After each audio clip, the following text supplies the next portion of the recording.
In pre-Islamic Arabia, society was chained by harsh customs and taboos.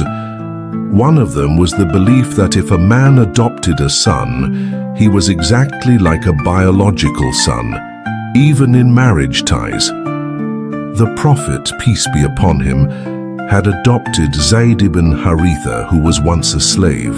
Society considered him like the Prophet's own son. When Lady Zainab Bint Jahsh, a noble Quraysh woman, was married to Zayd, people objected.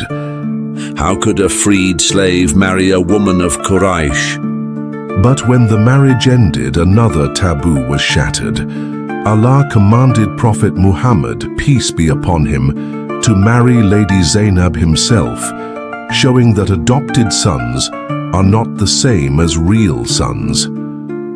The Quran says in Surah Azab verse 37, "So when Zayd ended his relation with her, we married her to you, so that the believers may know there is no blame in marrying the wives of their adopted sons." This marriage broke multiple barriers, abolishing false traditions of slavery, false lineage, and unjust social hierarchy.